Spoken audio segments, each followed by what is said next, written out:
Good morning, boys and girls. Today's story is called One Green Apple. And this story is about Farah, who's an English language learner. She is brand new to her school and the country. On this day, Farah and her class are going on a trip to the apple orchard. Now, before we start reading, I want to share with you 3 vocabulary words that will help you think about and talk about this story. The first word is optimism. And optimism means to have a positive attitude and believe that good things are going to happen. Our second word is discrimination. Discrimination means that we're judging someone based on their skin color, their religion, or their gender. The last word that I want to share before we start reading is inclusion. And inclusion means allowing someone to take part or be a part of your group. Let's get started.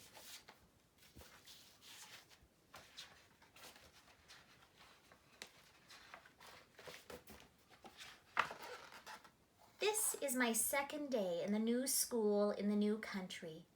There are to be no lessons today because we are going somewhere. Other days will not be like this one.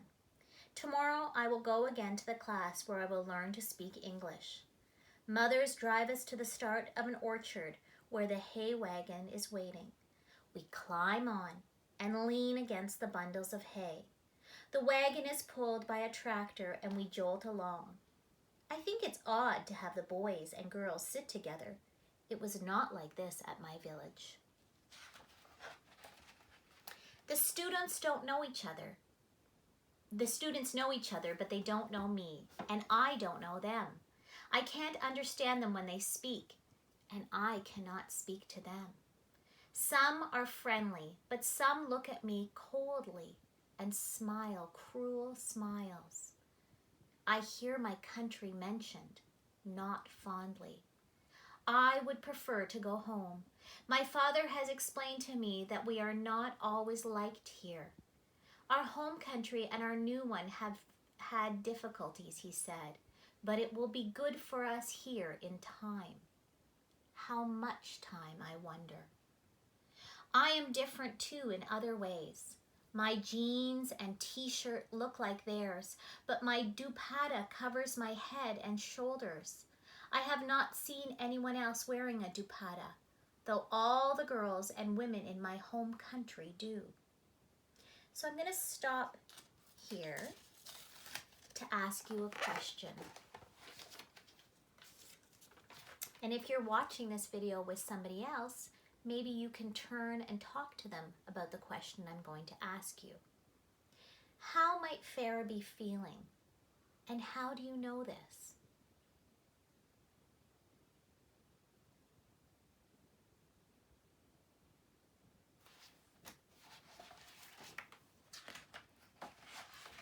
The girl who sits next to me smiles and points to herself. Anna, she says, and she points at me. Farah. I nod and say Farah, which is my name. Then I look across the field where the cows graze. I am tight inside myself. 3 dogs come and run in front of us. I think they belong here and know the way. I once had a dog called Hades. We stop at a place where the apple trees bunch together. I find out we are to pick the fruit. Old apples have fallen on the grass. The 3 dogs are eating them. Crunch, crunch, crunch. Their crunches sound like Hades's. Our teacher gathers us around her. She talks to the class, then she looks at me in a kind way. 1, she says, and she touches an apple and then picks it. 1, she says again. I am to take only 1 as the other students have done. I nod. I want to say, I understand. It's not that I am stupid, it's just that I am lost in this new place. But I don't know how to tell her. I pull away from the rest. Beside me is a tree, shorter than the others, that does not seem to belong. It is small and alone like me. A few hard green apples hang from its branches. I twist one off.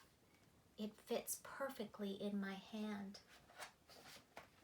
We hold our apples and run and slide down a hill. The dogs race ahead. Their ears blow backwards, inside out, pink and shiny. At the bottom of the hill is a little crooked house made of wood. I wonder if a cow lives in it or a goat. Perhaps it is the home of a shepherd.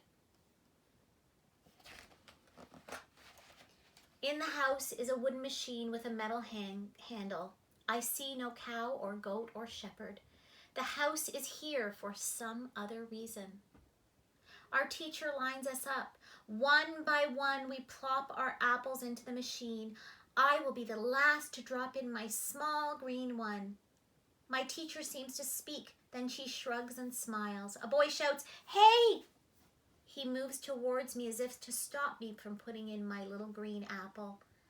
But he is too late. It is already gone. There are blades inside the machine that chop the apples. Ka-chunk, ka-chunk, ka-chunk.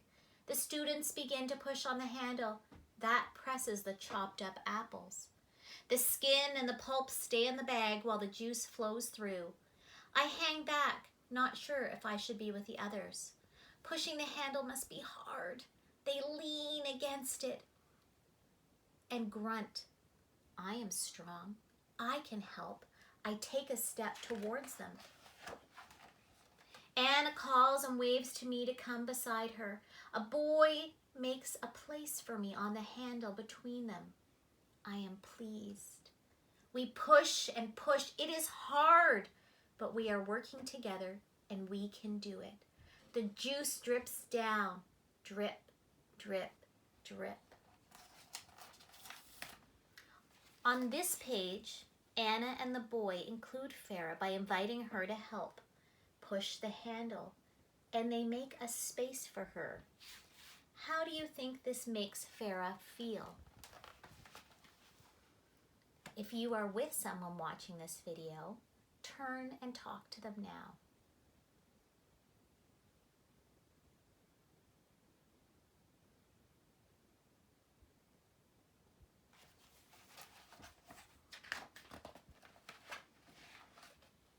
Our teacher has brought paper cups. We line up again, fill them and drink. We lick our lips. I think I taste my special apple. Apple cider, Anna says. That must be what we are drinking. I say the word inside myself where it can't be heard. Apple. The other word is too difficult. Our teacher is speaking. She is holding out a bag for our cups and making signs that we must get ready to leave. Anna sits next to me in the wagon as we ride back. There is a boy on my other side. Jim, he says, and points at himself. I nod. Jim, I say silently. Hay tickles my arm and makes Anna sneeze. It smells of dry sunshine. Jim pats his stomach and a belch jumps from his throat. Everyone laughs, and I do too. Laughs sound the same as at home. Just the same. So do sneezes and belches and a lot of things. It is the words that are strange, but soon I will know their words. I will blend with the others the way my apple blended with the cider. I take a deep breath. Apple, I say. Anna claps. I smile and smile and smile. This is my first outside myself word. There will be more. So that's the end of our story. I would like to look at our 3 words again, and then I have a few questions for you. Our first word is inclusion, which means allowing someone to take part or be part of a group. Our second word is discrimination, which means to judge someone based on their skin color, religion, or gender. And our last word is optimism, which means to have a positive attitude and believe that good things are going to happen. So I want you to take a moment and think about a time that you haven't been included, or that you have noticed someone else not being included. If you are with someone, take a moment and turn and talk to them and share a time where you have not been included or someone else hasn't been included.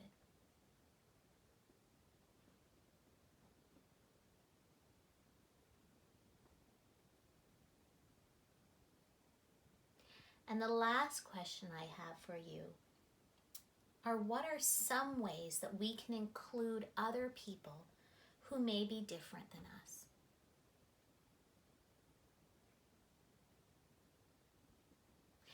Thank you, boys and girls, for listening to the story today.